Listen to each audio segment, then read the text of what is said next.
Dear friends, welcome back to Janaki tutorials. So ನಿಮಗೆ ಗೊತ್ತಿರೋ ಥರನೇ ಇವಾಗ ಎಕ್ಸಾಮ್ ಬರುತ್ತು ಆದಮೇಲೆ ಸ್ವಲ್ಪ ದಿನದಲ್ಲೇ ನಿಮಗೆ ಕೀ ಆನ್ಸರ್ಸ್ ಕೂಡ ಕೊಟ್ಟರು. ಅದಾದಮೇಲೆ ನೆಕ್ಸ್ಟು ಇವಾಗ ತಾತ್ಕಾಲಿಕ ಫಲಿತಾಂಶ ಕೂಡ ಬಿಟ್ಟರು. ಅದಾದಮೇಲೆ ಇವಾಗ ನೆಕ್ಸ್ಟ್ ಏನು ಅಂತಂದರೆ ನಿಮಗೆ ಗೊತ್ತಿರೋ ಥರನೇ ಫೈನಲ್ ಕೀ ಆನ್ಸರ್ಸ್ ಕೂಡ ಬಿಟ್ಬಿಟ್ಟು ಇವಾಗ ಕಟ್ ಆಫ್ ಕೂಡ ಬಿಟ್ಟಿದ್ದಾರೆ.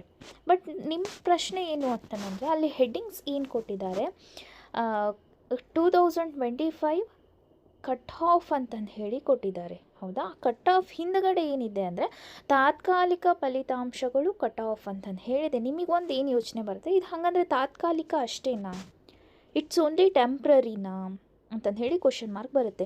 ಸೊ ನಾನು ನಿಮಗೆ ವಿತ್ ಪ್ರೂಫ್ ತೋರಿಸ್ತೀನಿ. ಏನಂತ ಅಂದರೆ ಲಾಸ್ಟ್ 2024 ಎಕ್ಸಾಮಿನೇಷನ್ನಲ್ಲಿ ಇದು ಆಗಿರೋದು ಯಾವುದು, ಇವಾಗ ನಾನು ತೋರಿಸ್ತಿದ್ದೀನಲ್ಲ ನಿಮಗೆ ಈ ವೆಬ್ಸೈಟಲ್ಲಿ ಲಾಸ್ಟ್ 2024 ಎಕ್ಸಾಮ್ ಆಗಿರೋ ರಿಸಲ್ಟ್ ಅಪ್ಡೇಟ್ಸ್ ಇದೆಲ್ಲ ಇಲ್ಲಿ ನೋಡ್ತಾ ಬನ್ನಿ. ಇಲ್ಲೇನಿದೆ, ತಾತ್ಕಾಲಿಕ ಫಲಿತಾಂಶಗಳು ಕಟ್ ಆಫ್ ಅಂತಂದು ಹೇಳಿದೆ. ಹೌದಾ? ನಾನು ಇಲ್ಲಿ ಟಚ್ ಮಾಡ್ತೀನಿ ನೋಡಿರಿ, ಇದೆಲ್ಲ ಫಲಿತಾಂಶ ಬಂದಿದೆ.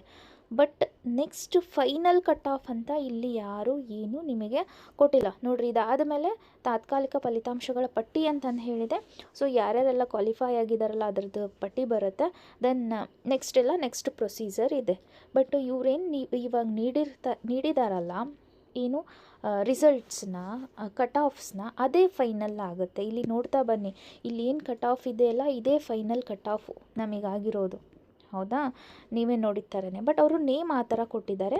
ಬಟ್ ಎಲ್ಲಿ ಏನು ಅಂತಂದರೆ ಎಲ್ಲಿ ಚೇಂಜಸ್ ಆಗ್ಬೋದು ಅಂತಂದರೆ ಎಲ್ಲೋ ಒಂದೊಂದು 99% ಅಕ್ಯುರೇಟ್ ಇವೇ ಕಟ್ ಆಫ್ ಆಗಿರ್ತವೆ. ಬಟ್ ಎಲ್ಲೋ ಮಿಸ್ ಆದರೆ ಒಂದೊಂದು, ಅದು ಏನು, 1 question or maximum 2 questions change ಮಾಡ್ಬೋದು. ಬಟ್ 99% ಚೇಂಜ್ ಮಾಡೋಕ್ಕಾಗೋದಿಲ್ಲ. ಓಕೆನಾ? ಸೊ ಇದೇ ಫೈನಲ್ ಕಟ್ ಆಫ್ ಕೂಡ ಆಗಿರುತ್ತೆ. ಓಕೆ, ಫಸ್ಟ್ ಟೈಮ್ ನೋಡ್ತಾ ಇದ್ದರೆ ಚಾನಲ್ನ ಸಬ್ಸ್ಕ್ರೈಬ್ ಮಾಡಿ. Thank you.